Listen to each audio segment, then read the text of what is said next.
चलिए दोस्तों, आज हम एक नई कहानी की शुरुआत की ओर बढ़ते हैं, जिस कहानी का मुख्य भाग जो कहलाता है वो यह कहलाता है मित्रता और दुश्मनी की पहचान। दोस्तों, मित्रता और दुश्मनी की पहचान होना बहुत ज़रूरी है।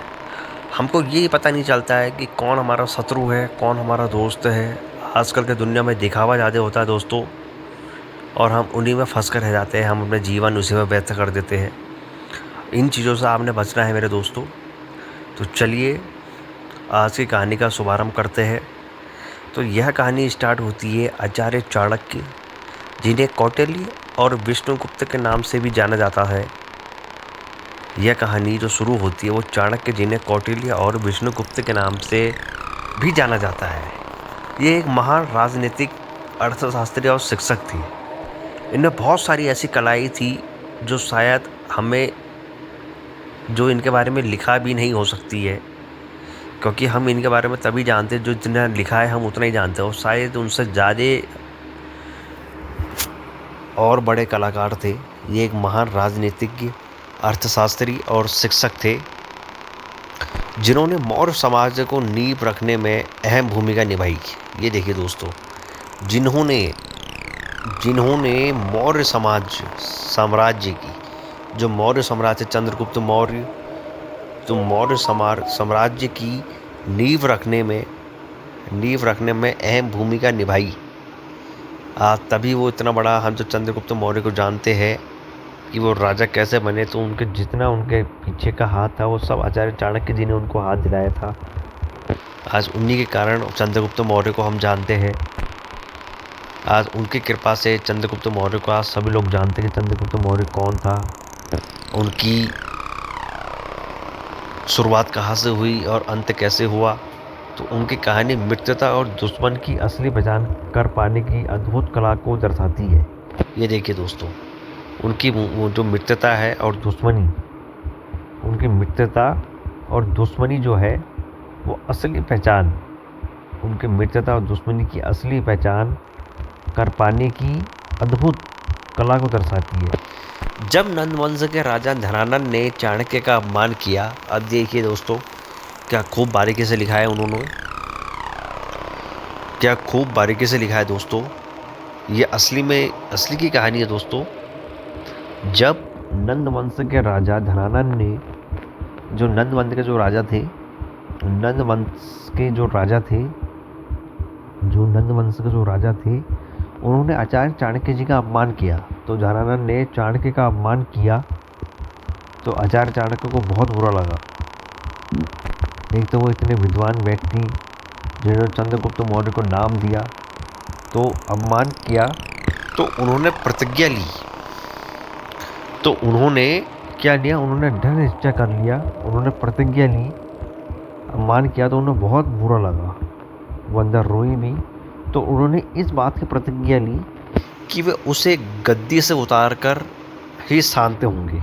ये देखिए दोस्तों, कि वो उसे गद्दी से उतार कर ही, जब वो नंद वंश के राजा को गद्दी से उतारेंगे तो वही शांत होंगे, तभी शांत होंगे।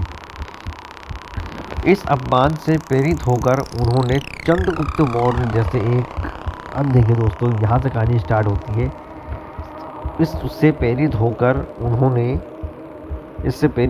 उन्होंने चंद्रगुप्त मौर्य जैसे एक साधारण बालक को, जो एक चंद्रगुप्त मौर्य था वो एक साधारण और निर्धन व्यक्ति था, अमीर गरीब कुछ नहीं था उसके पास।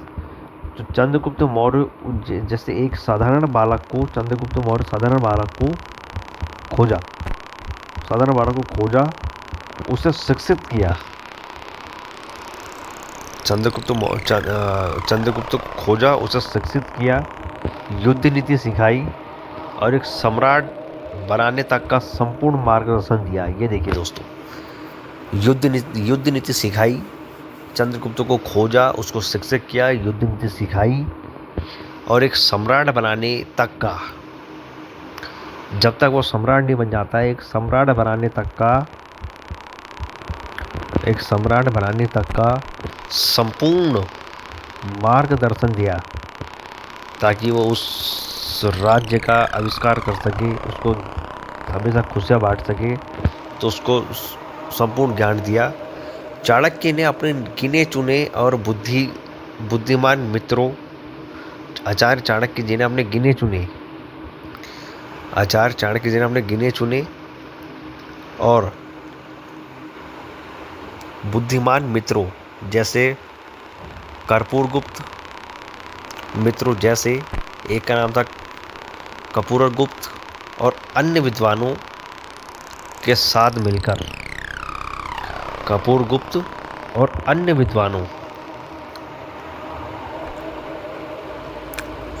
विद्वानों के साथ मिलकर योजनाएं बनाई और राजनीति, कूटनीति, धन संग्रह तथा सैन्य विस्तार से लेकर दुश्मन को तोड़ने तक की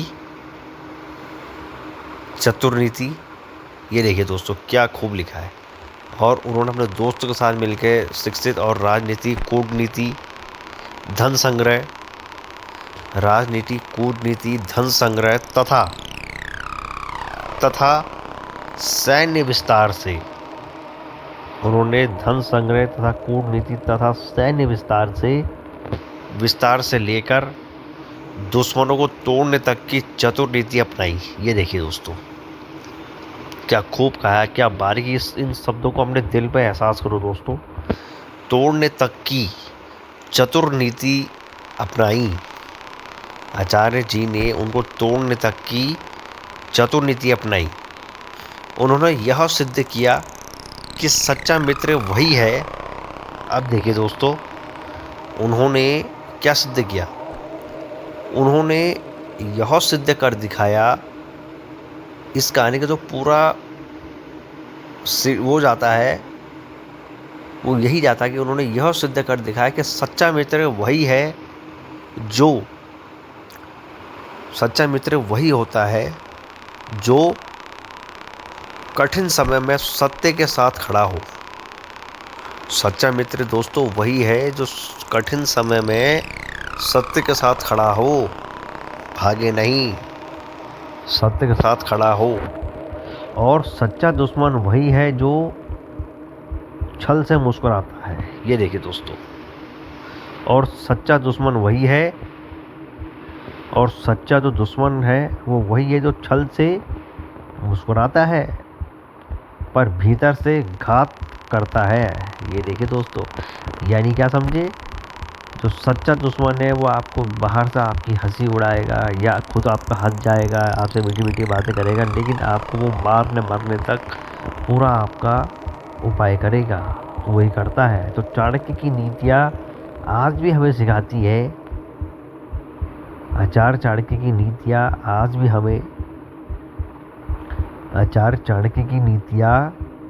भी हमें यही दिलासा और यही सिखाती है कि आचार्य की नीतियाँ हमें यही सिखाती है कि बुद्धि, संयम, धैर्य और सही समय पर उठाया गया कदम, इतनी सारी चीज़ें, बुद्धि, सही समय पर उठाया हुआ कदम सबसे बड़ा हथियार होता है। सही कदम पर उठा हुआ कदम सबसे बड़ा हथियार होता है। आप पहले उस चीज़ को समझ लो, जान लो, आपको कब करना है, कैसे करना है, किस समय करना है, उस समय पर करो। तो सही समय पर विचार धारण करके आप कुछ भी जीत सकते हैं। मित्रों की सहायता से शत्रु को पराजित करना, मित्र की सहायता से शत्रु को पराजित करना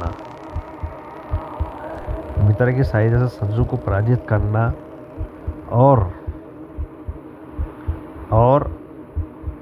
मित्रों की सहायता से शत्रु को पराजित करना और अंत में उसे भी नीति से अपने पक्ष में करना ही असली विजय है।